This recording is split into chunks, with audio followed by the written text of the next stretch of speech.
பிரித்தானியாவின் லண்டனின் வடமேற்கு பகுதியில் உள்ள வர்த்தக நிலையங்களை அச்சுறுத்தி வந்த தொடர் திருட்டு சம்பவங்களுடன் தொடர்புடைய நபருக்கு நீதிமன்றத்தினால் சிறை தண்டனை விதிக்கப்பட்டுள்ளது.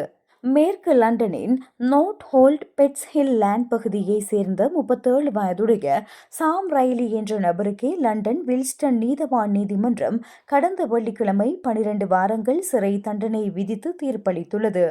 கடைகளில் இடம்பெற்ற 21 தொடர் திருட்டு சம்பவங்களை நீதிமன்றத்தில் சந்தேக நபர் ஒப்புக்கொண்டதை அடுத்து நீதிபதிகள் இந்த அதிரடி தீர்ப்பை வழங்கியுள்ளனர். கடந்த ஏப்ரல் மாதம் 22ஆம் திகதி நோர்த் ஹோல்ட் பெட்ஸ் ஹில் பகுதியில் உள்ள BP எரிபொருள் நிரப்பு நிலையத்தின் பல்பொருள் அங்காடியில் நபர் ஒருவர் திருட முயற்சிப்பதாக போலீசாருக்கு அவசர தகவல் கிடைத்துள்ளது. அச்சமயம் அப்பகுதியில் ரோந்து பணியில் ஈடுபட்டிருந்த மெட்ரோபாலிட்டன் போலீஸ் உத்தியோகத்தர்கள் திருடப்பட்ட பொருட்களுடன் தப்பியோட முயன்ற சாம் ரயிலியை சம்பவ இடத்திலேயே மடக்கி பிடித்து கைது செய்துள்ளனர். போலீசார் நடத்திய தீவிர விசாரணையில் கடந்த மே மாதம் 8ஆம் திகதி நீதிமன்றத்தில் அவர் ஏற்கனவே 21 திருட்டு குற்றச்சாட்டுகளை ஒப்புக்கொண்டது தெரியவந்துள்ளது. அத்துடன் அதே பகுதியில் இடம்பெற்ற மேலும் 20ற்கும் மேற்பட்ட கடை திருட்டு சம்பவங்களுடன் இவருக்கு நேரடி தொடர்பு இருப்பதையும் போலீசார் கண்டுபிடித்துள்ளனர்.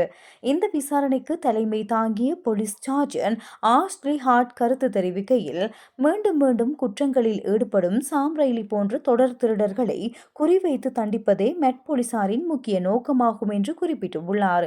மேலும் நவீன முக அடையாளத்தை கண்டறியும் தொழில்நுட்பம் மற்றும் வர்த்தகர்களின் சிறந்த ஒத்துழைப்பு காரணமாக கடந்த ஒரு வருடத்திற்குள் ஈலிங் பகுதியில் கடை திருட்டுகள் 28% குறைக்கப்பட்டுள்ளது. தீர்க்கப்பட்ட திருட்டு வழக்குகளின் எண்ணிக்கை 2 மடங்காக அதிகரித்து உள்ளதாகவும் அவர் சுட்டிக்காட்டியுள்ளார்.